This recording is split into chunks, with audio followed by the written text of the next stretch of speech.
Hi everyone, I am Bindi Patel, founder and director of Ecorec private limited. Ecorec का मतलब है ecologically correct, यानी कि हम ऐसी प्रोडक्ट बना रहे हैं जो इकोलॉजिकली बेनिफिशियल है।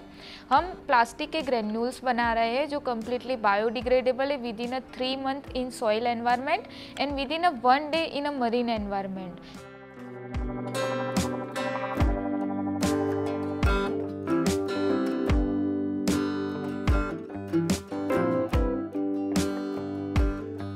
वाटर सॉल्यूबल इसीलिए हमने फोकस किया है क्योंकि अभी हम कोई भी कैरी बैग इंडस्ट्री की बात करें या कैरी बैग की बात करें तो एक कैरी बैग का एवरेज जो लाइफ स्पैन होता है, हम जो यूज़ करते हैं वो टाइम होता है, वो सिर्फ 11 मिनट होती है। तो क्या हम ये 11 मिनट के यूज़ के लिए उसको हज़ारों साल तक एनवायरनमेंट में छोड़ देते हैं? तो बहुत कम कंपनियां हैं जो मरीन डिग्रेडेबल प्लास्टिक डेवलप कर पाई है। अगर आप इसकी फाइनल प्रोडक्ट को वाटर में डाल रहे हैं तो वो कम्प्लीटली डिसॉल्व हो जाए।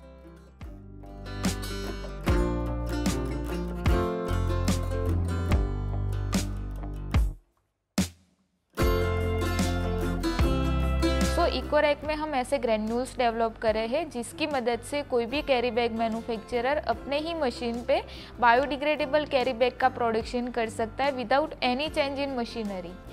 इसमें कोई पर्टिकुलरली एक प्लांट हम यूज़ नहीं कर रहे, जैसे कि प्लांट मटेरियल में बहुत सारे मटेरियल होते हैं, लाइक स्टार्च है, फाइबर है। तो वेरियस स्टार्च को हम लेके एक फॉर्मुलेशन तैयार कर पाते हैं जिसकी मदद से ऐसे बायोडिग्रेडेबल ग्रेन्यूल्स हम बनाते हैं और जिसका पेटेंटेड फॉर्मूला हमारे पास है। अगर हम प्लांट मटेरियल 1 kg ले रहे हैं तो उसका जो फॉर्मुलेशन बनेगा वो 1 kg ही बनेगा, उसमें कोई भी वेस्टेज नहीं होता है। तो ये जो पूरी प्रोसेस है वो एकदम फास्ट है।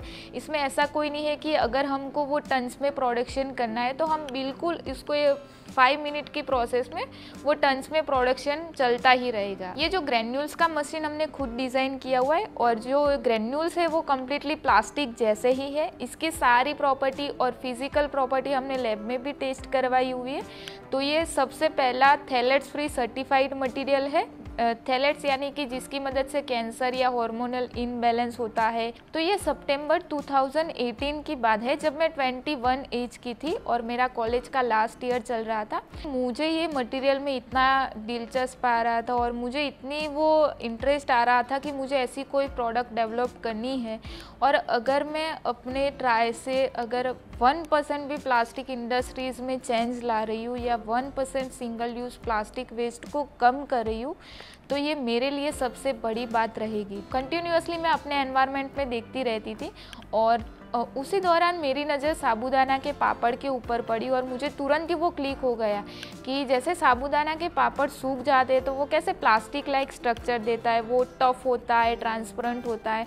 तो मुझे तुरंत ही क्लिक हो गया कि उसमें मुझे सिर्फ इलोंगेशन लाना है। अगर मैं इसमें इलोंगेशन ला देती हूँ तो वो नॉर्मल प्लास्टिक जैसा ही दिखेगा। तो ऐसे करते करते मैंने 3 महीने का एक किचन एक्सपेरिमेंट करके एक मैन्युअली कैरी बैग बनाई जो कम्प्लीटली साबूदाना में से बनी हुई थी, कम्प्लीटली ट्रांसपेरेंट थी। कंपोस्टेबल में भी 2 तरीके होते हैं कि होम कंपोस्टेबल यानी कि आपने जो फाइनल प्रोडक्ट है वो कहीं पर भी डाली, घर के गार्डन में या कोई भी सॉइल में, तो अगर वो डिग्रेड हो रही है तो इसको बोला जाता है होम कंपोस्ट। और इंडस्ट्रियल कंपोस्ट इसको बोला जाता है कि वो स्पेसिफिकली कोई एक ही एनवायरनमेंट पे हो रहा है या कोई एक ही टेम्परेचर या उसको एक अलग एनवायरनमेंट चाहिए। इंडिया में इंडस्ट्रियल कंपोस्टिंग फैसिलिटी बहुत कम जगह पे है और अगर हम वेस्ट में से एक एक बैग अलग निकालने चाहेंगे या एक एक फाइनल प्रोडक्ट अलग निकालने चाहेंगे कि ये कंपोस्टेबल है या ये नॉर्मल प्लास्टिक है, तो अगर उसमें जो कॉस्ट लगेगा वो आई थिंक मैन्युफैक्चरिंग कॉस्ट से भी ज़्यादा होगा। अगर हम कोई सस्टेनेबल प्रोडक्ट डेवलप कर रहे हैं या कोई भी नई प्रोडक्ट, तो उसमें कैसा होता है कि